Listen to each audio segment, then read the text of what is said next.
UC가 이걸 딱 잡은 거 아닙니까? 예. AI 다른 지역과 다르게 이걸 선택을 했다. AI가 무엇인지 좀 시장인 입장에서 시민들에게 설명하신다면 어떻게? 예, 저는 뭐 인공지능 전문가는 아닙니다. 네. AI라고 하는 것은 Artificial Intelligence의 약자입니다. 우리말로 하면 인공지능입니다. 인공지능은 인간이 가지고 있는 지적 능력, 지능을 컴퓨터 프로그램에 의해서 실현한 것입니다. 그러니까 인간의 지능은 하나님이 주신 것인데 인공지능은 사람이 컴퓨터 프로그램에 의해서 만들어낸 것입니다. 이 용어가 처음 나온 것은 1956년입니다만 1970년대까지는 큰 진전이 없었습니다. 네. 그러나 컴퓨터와 인터넷이 발달되면서 급속도로 이제 발전이 됐는데 이게 이제 세계의 화두가 된 것은 2016년에 스위스 다보스에서 열린 다보스 포럼, 그러니까 세계 경제 포럼에서 그때 이제 화두가 4차 산업혁명이었고 4차 산업혁명이 진전되면 많은 일자리가 사라질 것이다. 이런 이제 발표가 있으면서 유행어처럼 인공지능 그리고 4차 산업혁명이 논의가 되기 시작했고요. 바로 그해 3월 달에 모두들 기억하고 있는 것처럼 구글이 만든 인공지능 그 바둑 프로그램 알파고하고 네. 세계 최강자인 이세돌하고 바둑 대결이 있었습니다. 그렇죠. 거기서 이제 알파고가 4대 1로 이기면서 이제 4차 산업혁명이나 인공지능이 멀리 있는 게 아니고 우리 곁에 있구나 하면서 이제 전 국민들의 관심을 이제 갖게 됐습니다. 광주가 표방하고 있는 AI 대표 도시는 어떤 건지 좀 설명해 주신다면요. 제가 이제 인공지능 대표 도시 강주 이걸 이제 자주 얘기를 합니다만 이 뜻은 무슨 얘기냐면 AI 4대 강국 대한민국을 만드는 데 있어서 강주가 중심적 역할, 허브 역할을 하겠다 하는 그런 의지의 표현이라고 이해를 해주시면 좋겠고요. 네. 제가 이제 지난 7월 1일 날 시장이 되고 나서 낙후된 강주를 어떻게 하면 획기적으로 발전시킬 수 있을까? 그러면서 이제 생각해냈던 게 4차 산업혁명이고 인공지능이었습니다. 과거에 우리가 3번의 산업혁명이 있었습니다만 매 산업혁명 때마다 네. 국가의 운명이 바뀌었지 않습니까? 1차 산업혁명은 영국이 주도했고 2차와 3차는 미국이 주도해서 그 시대의 주역으로 등장을 했습니다. 그래서 강주가 앞선 도시를 추월할 수 있는 유일한 기회가 4차 산업혁명이고 그 핵심은 인공지능에 있다 이렇게 생각을 한 것이고요. 네. 그래서 이제 그동안 우리가 이제 선도적으로 그런 노력을 많이 했습니다. 예를 들면 금년 1월 달에 중앙정부가 지역균형 발전도 도모하고 그리고 이제 경기도 살리기 위해서 17개 광역자치단체로 하여금 예비 타당성 조사를 면제받을 수 있는 사업을 하나씩 신청하도록 했습니다. 네, 그렇죠. 잘 아시는 것처럼 다른 16개 지자체는 과거의 가능에 따라서 철도 놓고 다리 놓고 이런 길 놓는 SOC 사업을 신청을 했습니다만 강주만 유일하게 인공지능 클러스터 사업을 신청을 했습니다. 그래서 선정이 됐고 9월 23일 날 이제 국내에 내놓으라 하는 그런 인공지능 전문가들로 하여금 인공지능 추진위원회를 강주가 이제 발족을 했습니다. 과학기술정보통신부의 국장님도 참석을 하시고 저하고 실리콘밸리에서 슈퍼컴퓨터의 세계적 권위자라고 할 수 있는 김문주 박사가 공동위원장을 맡았고요. 네. 그리고 이제 지역 중소기업과 창업기업, 스타트업 기업들과 이제 실리콘밸리를 방문을 해서 그쪽에 벤처 캐피탈 그리고 세계적인 연구소와 MOU도 체결했고 그쪽에 우수 사례를 지금 벤치마킹하고 있고요. 저는 이제 인공지능 산업 그 자체가 있느냐 없느냐 이건 별 중요한 개념은 아니라고 보는데 저는 산업이면서 도구고 수단이다 이렇게 생각을 합니다. 그러니까 인공지능 산업이 분산되면 안 됩니다. 이건 집저가 돼야 됩니다. 정부도 그런 생각을 가지고 있기 때문에 강주를 인공지능 클러스터로 육성하려고 하는 것입니다. 그러니까 AI 칩을 개발하는 연구센터랄지 빅데이터 센터랄지 슈퍼컴퓨터랄지 이건 강주에 이제 집저가가 되고 거기에서 이제 발생되는 각종 효과나 기술은 전국적으로 많은 기업들이 활용한다는 얘기죠.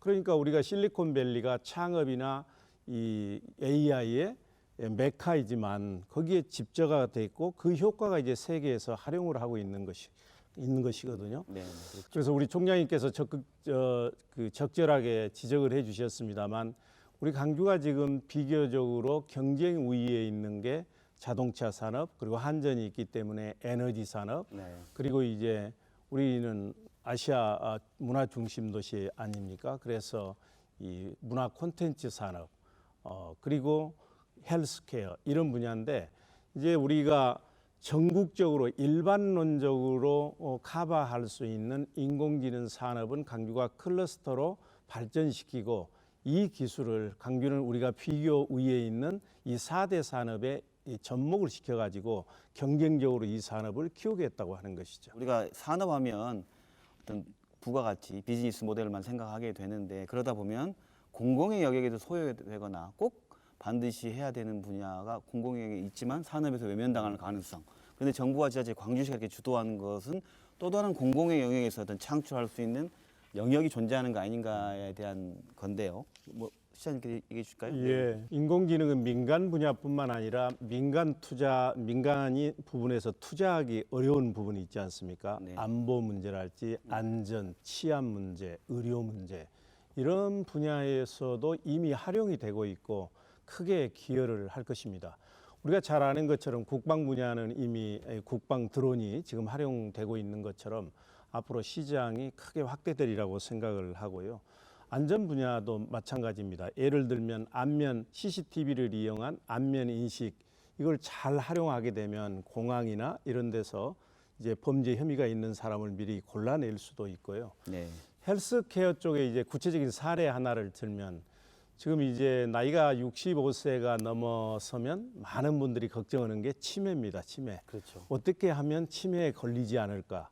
근데 우리 조선대학교를 주축으로 한 국책 치매 예방 사업단이 있습니다.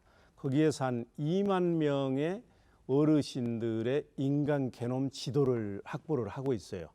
그러니까 거기 보면 치매에 걸리시는 분, 안 걸리신 분, 걸리신 분들은 어떤 습관을 가지고 있고 혈액형은 무슨 형이고, 그리고 또 이 호르몬이나 이런 건 어떻게 분비되고 하는 이 자료를 다 가지고 있어요. 거죠. 이게 이제 매우 유용하다고 생각해서 미국 중앙정부에서 1,200만 불인가요? 이렇게 수주 계약까지 지금 거의 체결된 것으로 알고 있습니다. 네. 그래서 이제 우리 강주가 인공지능 대표 도시가 되면 이걸 이제 슈퍼컴퓨터에 넣어서 학습하고 예측하고 해가지고 그렇게 되면 이제 치매 예방 그런 시스템이 만들어지는 것이죠. 이것도 이제 공공의 목적에 사용하게 되면 크게 도움이 될 것입니다. 그래서 우리가 지금 데이터 센터라든가 이런 걸 만들려고 하고 있고, 이게 연관된 지역의 산업 효과도 있기 때문일 것 같은데, 시장님께서 이거 설명 좀 해주시죠. 구글이나 페이스북의 인공지능이 앞서 있는 것도 따지고 보면 데이터를 많이 가지고 있기 때문에 그렇습니다. 물론 이제 데이터를 처리할 수 있는 슈퍼컴퓨터나 이것도 중요하고, 그리고 이제 학습, 이 알고리즘도 매우 중요하지만 기본은 이제 데이터입니다. 그래서 문재인 대통령 공약사항에도 들어가 있습니다만, 저는 이제 공공 빅데이터 센터를 빨리 만들어야 된다고 생각을 하고요. 네. 그리고 인권에 관한 개인적인 그 아주 그 문제가 되는 그런 걸 제외하고는 상상력이 뛰어난 젊은이들이 그 데이터를 활용해서 창업하고 발전시킬 수 있도록 이걸 개방해야 된다 하는 이제 그런 입장입니다. 저는 이제 이 일을 추진하는 입장에서 네. 강주가 인공지능 허브 도시로 성공하기 위해서는 세 가지가 필요하다 이렇게 생각을 합니다. 네. 지금 많은 분들이 얘기해 주신 것처럼 AI 칩 개발을 위한 연구소, 또 빅데이터 센터, 슈퍼컴퓨터 이런 이제 인프라 구축과 기술 개발을 위한 예산 확보를 비롯해서 어떤 중앙 정부의 관심과 지원이 매우 필요하다. 네. 물론 지금 이제 과학기술정보통신부를 비롯해서 많이 도와주고 계시고 5년 동안에 4,061억 원의 예산이 확보됐습니다. 저희는 이제 10년 동안에 1조 정도를 생각을 하고 있습니다만 내년 예산에도 한 461억 정도가 반영이 됐어요. 저는 초기에 이제 집중적인 투자가 이루어져야 되기 때문에 과학기술정보통신부의 도움을 받아서 국회에서 좀 늘렸으면 좋겠다 하는 그런 생각을 가지고 있고, 그리고 지금 과학기술정보통신부에서 우리나라를 인공지능 4대 강국으로 만들기 위해서 제가 알기로 한 2조 2천억 정도 연구개발 투자를 생각하고 있는데, 그 부분도 이제 강주가 상당 부분 이렇게 가져오려는 노력을 하겠습니다. 그래서 중앙정부의 뒷받침이 매우 중요하고요. 두 번째는 규제 계획입니다. 이게 매우 중요합니다. 제게요. 예, 4차 산업혁명이라고 하는 것은 기존의 기술과 사업 형태를 파괴하고 새로운 기술과 비즈니스 모델을 만드는 것입니다. 네. 그렇기 때문에 우리처럼 현재 있는 것은 할 수 있고 새로운 것은 다 금지하거나 허가 맞게 하는 이런 규제 시스템으로는 이게 성공할 수가 없거든요. 물론 이제 문재인 정부 들어와서 저도 또 일자리위원회 부위원장 하면서 규제를 없애려고 많은 노력을 했습니다만 이게 다 이유가 있어서 들어온 것이거든요. 그리고 다 기득권층이 형성돼 있기 때문에 매우 어렵습니다. 그래서 이거는 거의 범정부 차원에서 강한 의지를 가지고 없애야 된다고 생각을 하고요.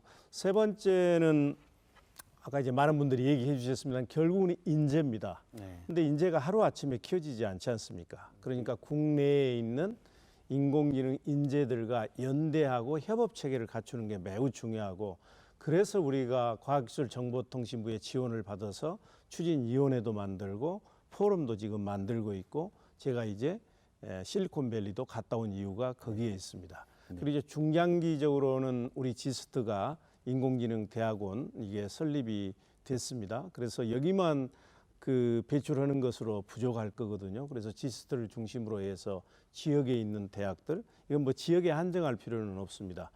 우리 대한민국에 있는 대학들이나 여러 기관 단체에서 많은 좋은 인재들을 배출해 주는 게 저는 매우 중요한 성공 과제다 이렇게 생각을 합니다. 시민들에게 하시고 싶은 말씀으로 마무리 말씀 듣도록 하겠습니다.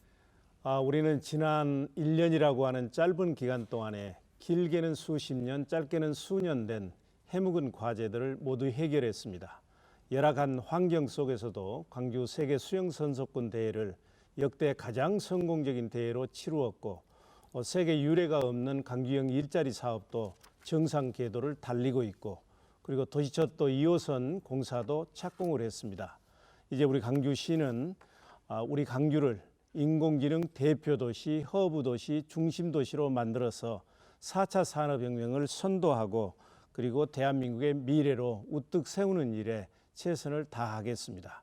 아까도 지적이 있었습니다만 사람과 돈과 기업이 광주로 몰려올 수 있도록 매력적인 도시를 만들어야 합니다. 노동이 존중받고 기업하기 좋은 광주를 만들겠습니다. 시민 여러분께서 인공지능은 정부나 광주시청의 일로만 보지 마시고 적극적으로 도와주시고 협력해 주시기를 간절히 부탁드립니다. 네, 시청자 여러분, 지금까지 그 AI, 인공지능이라는 이 용어와 이 산업과 관련 분야에 대한 좀 이해에 도움이 되신 토론이 되는지 모르겠습니다. 시청자 여러분, 감사합니다.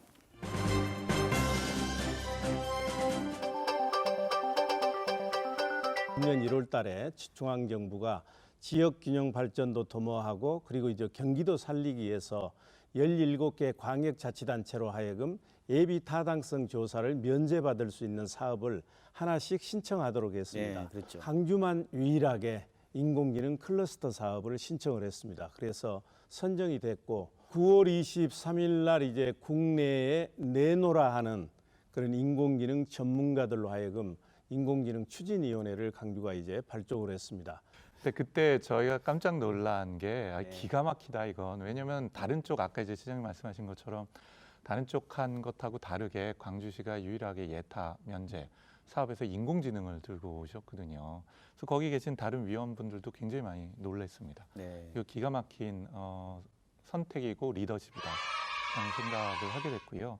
왜 광주인가라는 것은 그건 이제 뭐 환경의 문제라기보다는 선택의 문제인 거고 리더십의 문제라고 생각이 듭니다. 그런